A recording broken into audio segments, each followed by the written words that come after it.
चलो पहला question, which type of cogging member shall be used in cog support?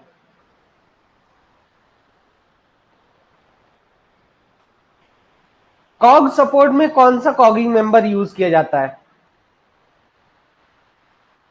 Rounded sleepers, square sleepers, four side sawn sleepers, six side sawn slippers.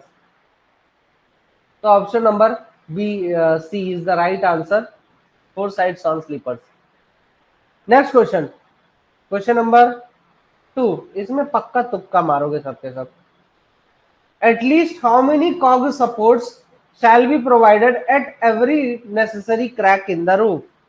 अगर roof में कोई एक बहुत ही जरूरी crack है, मतलब जिसको कंट्रोल करना है, तो कम से कम कितने कॉग सपोर्ट वहां पर प्रोवाइड कराओगे उस पर्टिकुलर क्रैक पे? 1, 2, 3, 4? अरे यार, 2 पेयर? 2 पेयर गलत हो जाएगा बाबू, 1 पेयर, इसलिए 2। ठीक है, option number B is the right answer. क्या है यार, दिमाग लगा ले गए, फालतू में 2 क्वेश्चन बना दिया इसी में मैं। At least how many cross bar supports shall be provided at every near necessary slip in roof? कम से कम कितने क्रॉस बार प्रोवाइड कराएंगे, क्रॉस बार सपोर्ट प्रोवाइड कराएंगे अगर रूफ में कहीं भी बहुत ही जरूरी स्लिप है तो? 1, 2, 3, 4? तो इसका भी करेक्ट आंसर है option number B is the right answer. मैं सोचा नहीं बनेगा, गलत सोचा, होशियार हो गए हो सबके सब, एक्स्ट्रा बुद्धि आ गई। Which of the following support is required to be provided if overhanging side is not possible to be dressed down?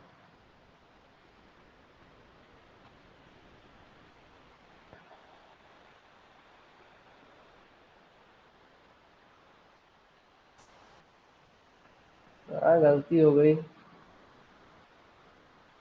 हाँ, अगर आपका ओवरहैंगिंग साइड्स है और उनको आप मतलब ड्रेसिंग डाउन नहीं कर सकते हो, तो उस केस में कौन सा सपोर्ट प्रोवाइड कराओगे? Prop, roof bolt, cross bar, all of the above? Overhanging side है, ओवरहैंगिंग साइड, रूफ नहीं बाबा, ओवरहैंगिंग साइड है। ठीक है, गैलरी है।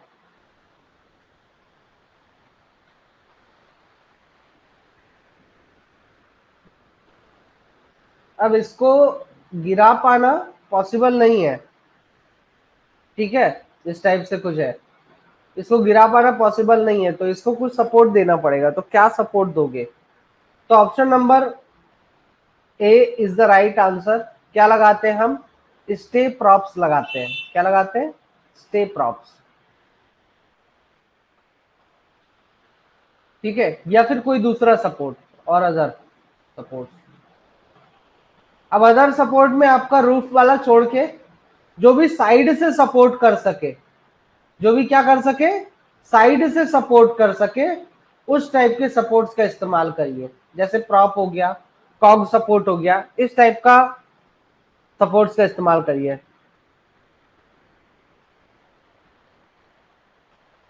ठीक है, eight what intervals stay props shall be erected if overhanging sides can not be traced down? अच्छा, अब स्टे प्रॉप्स कितने इंटरवल्स पर लगाए जाते हैं ओवरहैंगिंग साइड को अगर आप ड्रेसिंग डाउन नहीं कर सकते हैं तो? 1 मीटर, 2 मीटर, 3 मीटर, 4 मीटर? तो इसका करेक्ट आंसर है not exceeding 1 metre. Option number A is the right answer. Next question है question number 6, at what intervals roof side supports shall be tested? Roof side और support का testing कितने समय में किया जाना चाहिए? एज ऑफन एज नेसेसरी, जितना हो सके उतना जल्दी जल्दी, रेगुलर इंटरवल्स फिक्स कर लो। अब वो डिपेंड करता है रूफ की क्वालिटी पर, या ऑल ऑफ द अबव। तो इसका करेक्ट आंसर हो जाता है option number D is the right answer. ठीक है भाई, इन सभी चीजों को कंसिडर, आपका किताब में जो दिया है रेगुलेशन में, वो दिया है आपका एज ऑफन एज नेसेसरी। ठीक है, इतना बस दे दिया है। बाकी इसका मतलब ये भी होता है कि भाई रेगुलर इंटरवल्स पर फिक्स कर लिए, है ना। अब ये चीज किस पर डिपेंड रहती है, ये रूफ की क्वालिटी पर डिपेंड करता है।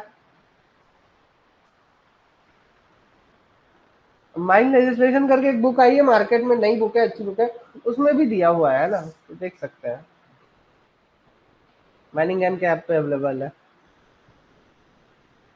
Which type of support shall be used in the sufficient number in case of failure of powered support? किस टाइप के सपोर्ट का इस्तेमाल होना चाहिए सफिशिएंट नंबर में अगर आपका पावर्ड सपोर्ट फेल हो जाता है? नॉन कन्वेंशनल, कन्वेंशनल, नया पावर्ड सपोर्ट लगा दो, ऑल ऑफ दी अबव। तो इसका करेक्ट आंसर हो जाता है option number B is the right answer. पर्याप्त मात्रा में सब जो है तो क्या लगा दीजिए, कन्वेंशनल सपोर्ट लगा दीजिए। कन्वेंशनल का मतलब क्या होता है, उसके दिमाग में भी तो ये भी आ रहा हो, कन्वेंशनल क्या है भाई?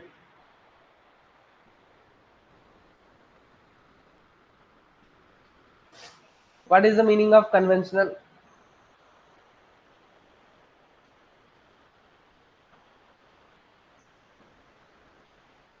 पारंपरिक, बिल्कुल, जो हमारी आज तक की परंपरा चली आ रही है सपोर्ट लगाने की, उसी का इस्तेमाल करें, ठीक है।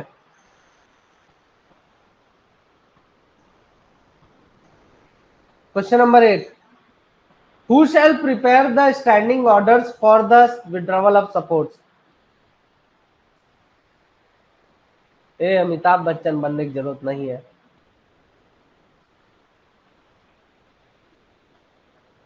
सपोर्ट्स की विड्रॉवल का स्टैंडिंग ऑर्डर्स कौन प्रिपेयर करेगा?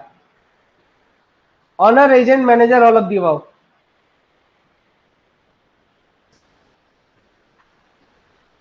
तो यहां पे करेक्ट आंसर हो जाता है option number C is the right answer, manager. Next question, question number 9. Which of the following is not required to be included in the standing orders of withdrawal of supports?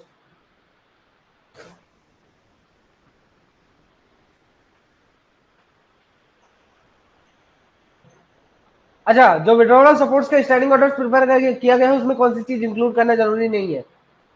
Supply and use of appropriate tools, cogs to be withdrawn after its corner props, safe position of workers, training of workers engage in withdrawal.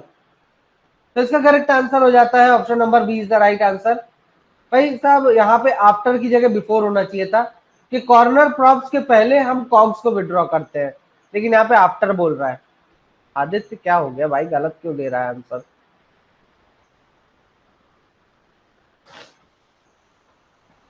Plan regarding installation, withdrawal और transport of supports shall be prepared by dash if powered support is used in mines. अच्छा, अगर mines में powered support use हो रहा है तो उसके support के इंस्टॉलेशन, विड्रॉवल और ट्रांसपोर्ट के रिगार्डिंग अगर आप प्लान बना रहे हो तो किसके द्वारा बनाया जाना चाहिए? ओनर, एजेंट, मैनेजर या फिर ऑल ऑफ द अबव? तो इस केस में आपका बोलता है भाई सभी के द्वारा बनाया जाना चाहिए, ठीक है, सब मिलकर बनाएंगे।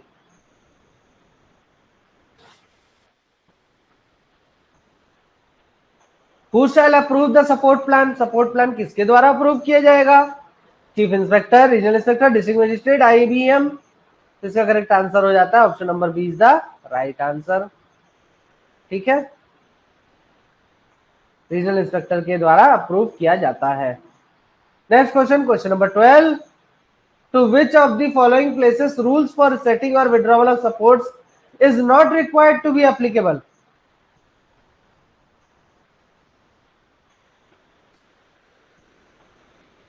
Baby shark do do do do do, baby shark do do do do do do. Every district in a mine where deeplearning is going on, every long wall working, every traveling roadway, या फिर workings in a disturbed or crushed ground?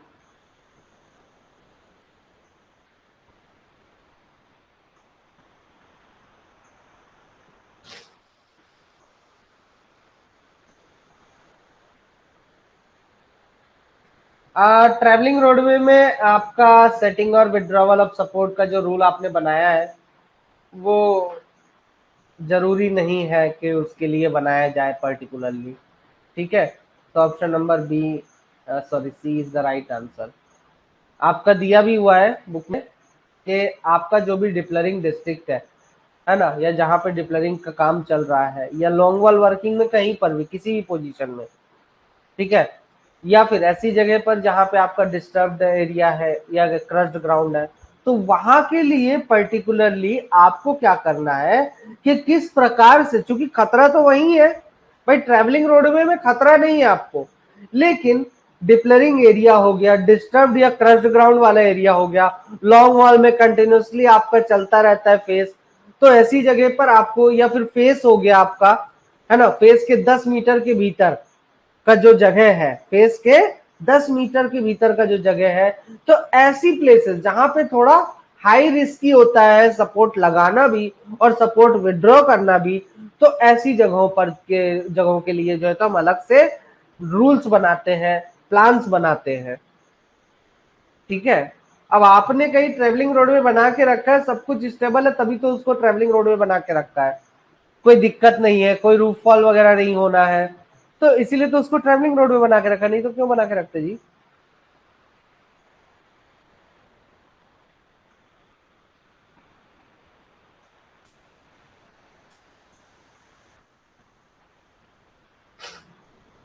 नहीं, ये mining digest book में से निकाला हूं।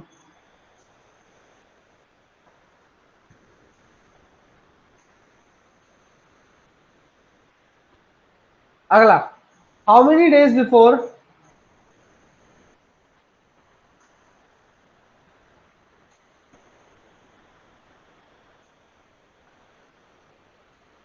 Starting work of supporting SSR shall be made by manager.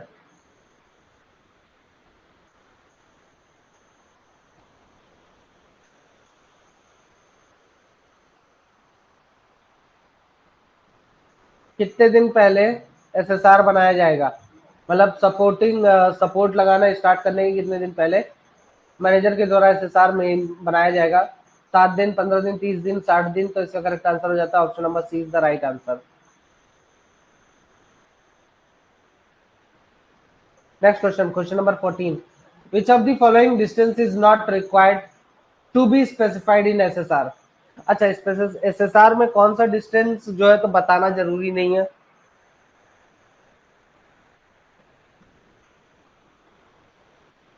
कि दो सपोर्ट के बीच की दूरी कितनी होनी चाहिए, सपोर्ट जो आप लगा रहे हो उनका रो बन रहा है, तो वो रो जो लाइन है उनकी दो दो लाइंस के बीच में कितनी दूरी होनी चाहिए, फेस से कितनी दूरी पर आपने सपोर्ट लगाया है, स्टॉपिंग से कितनी दूरी पर आपने सपोर्ट लगाया है, तो ये चीज दिखाना जरूरी नहीं है। Option number D is the right answer. Next question, question number 15, on the basis of how many parameters RMR of the roof is determined? कितने पैरामीटर्स के बेसिस पे रूफ का आरएमआर डिसाइड किया जाता है? 3, 5, 7, 9। तो इसका करेक्ट आंसर है option number B is the right answer. 5 parameters के बेसिस पर आरएमआर डिसाइड किया जाता है रूफ का। Question number 16, the supports applying a positive pressure against the roof immediately upon installation is known as. अब देखिए, ऐसे सपोर्ट जिनको आप इंस्टॉल करते हो और वो तुरंत ही रूफ पे प्रेशर अप्लाई करना स्टार्ट कर देते हैं, उन सपोर्ट्स को क्या कहा जाता है? Active support, passive support, inactive support, none of the above. तो ऐसे सपोर्ट को कहा जाता है active support. Option number A is the right answer. Next question, question number 17, the supports not applying a positive pressure against the roof immediately upon installation is known as. अब installation के तुरंत बाद ऐसे support जो कि pressure apply नहीं करते, उन्हें क्या कहा जाता है? Active support, passive support, inactive support, या नन ऑफ द अबव। तो ऐसे सपोर्ट्स को क्या कहा जाता है? पैसिव सपोर्ट कहा जाता है। Option number B is the right answer. Next question, question number 18, what is the roof category if RMR of the roof is 50? Very poor, fair, very good, poor.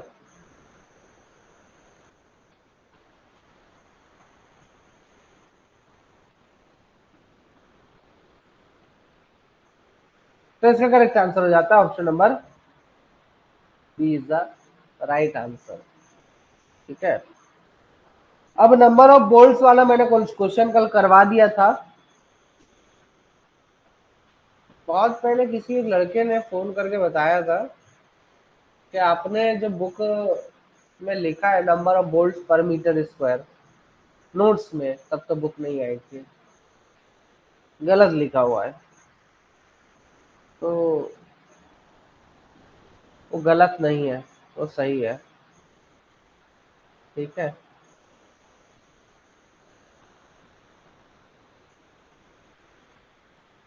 बाकी book अच्छी है, book अच्छी, मैं एक बार दिखा देता हूँ। खुल जा सिंपल।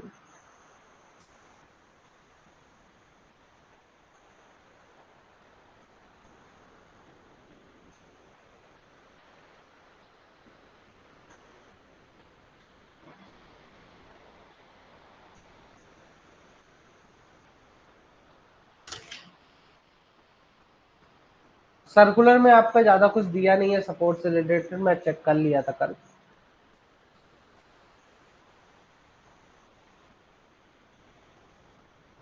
हाँ, वो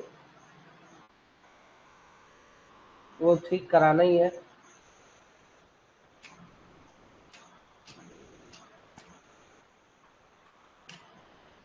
एक तो चलो तब तक दो क्वेश्चन कंप्लीट कर लेते हैं। तो 19वां क्वेश्चन, अरे भाई, what must be the cross section, कहा गया भाई, cross section of hollow portion of steel chalk. अब आपने देखा होगा कि आज के टाइम में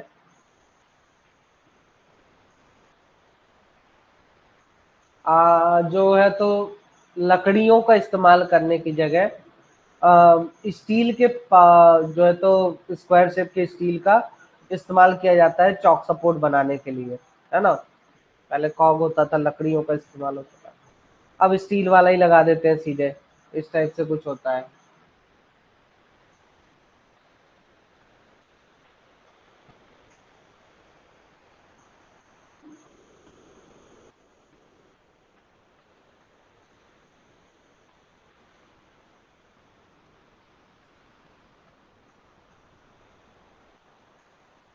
उन्हीं को एक के ऊपर एक रख के हम क्या करते हैं, सपोर्ट दे देते हैं रूफ में।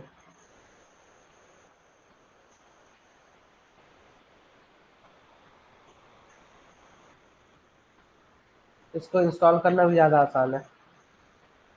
तो इसके ये बेसिकली पाइप्स है, ये जो आप देख रहे हो रेड कलर की लाइन जो बनाए हो, ये पाइप्स है।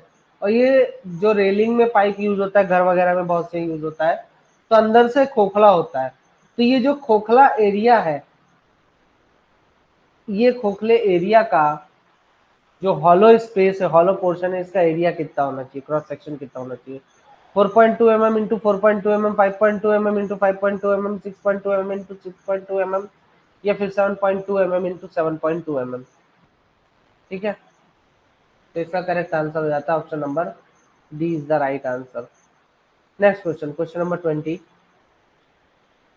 What must be the thickness of steel chalks.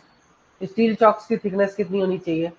अच्छा, अब ये पाइप जो आप यूज कर रहे हो, इसकी कुछ मोटाई भी होगी। ऐसा तो नहीं है कि एक पतली शीट का इस्तेमाल कर लिए, पता चला बेंड हो गया, है ना। तो कुछ मिनिमम थिकनेस भी होगी इसकी।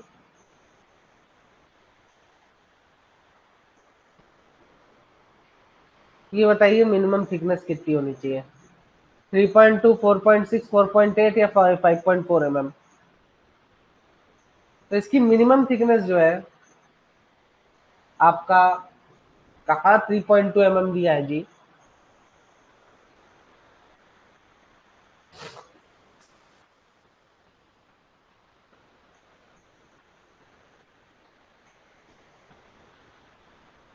4.8 है। इसीलिए बोलता माइनिंग डाइजेस्ट बुक उठा के पढ़ लो, दिया हुआ है उसमें ये चीज। कुछ कुछ चीजें उसमें अपडेटेड है और अच्छे से अपडेटेड है।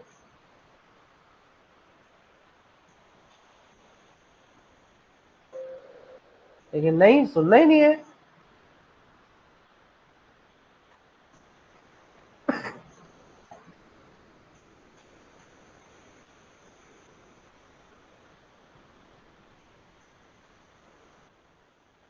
इसके बाद के रेगुलेशन ये जैसा कि आप लोग देख पा रहे हैं, ये मैंने ऑलरेडी कवर अप करा दिए हैं। स्टीव वर्किंग वाला हो चुका है, फेंसिंग एंड गेट्स वाले हो चुके हैं, ठीक है।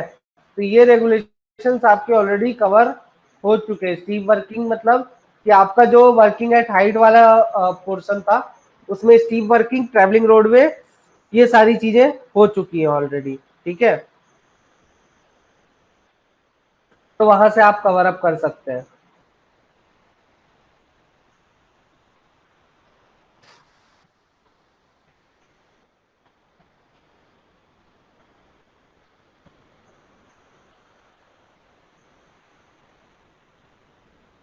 हाँ वाह वाह, क्या ही कर सकते हैं। हाँ, ये वाला पोर्शन जो यहाँ दिया हुआ है, किसी को डाउट हुआ था कि एक बुक है एच पी सोनी जी की, तो उसमें जस्ट अपोजिट दिया हुआ है, पूरा पूरा इसका अपोजिट ही दिया हुआ है। मतलब कि शायद तक बताया था, उसी ने बताया था मुझे, मैंने तो देखी भी नहीं वो बुक। उसमें अपोजिट दिया हुआ था कि मतलब गुड रूफ के लिए 1.2 टू 1.5 वोल्ट पर मीटर स्क्वायर होंगे।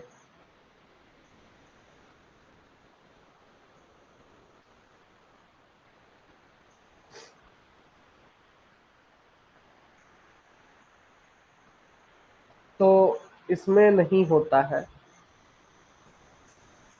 हाँ, कि मतलब 1 मीटर स्क्वायर में कितने बोल्ट होने चाहिए आपके भाई।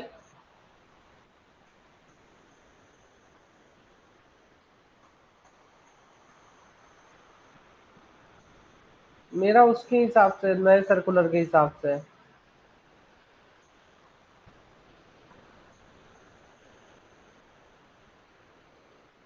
ठीक है, वेरी गुड। नहीं दिखाऊंगा मैं। चलो ठीक है, तो आज के लिए इतना ही। थोड़ा मन लगा के तैयारी करिए।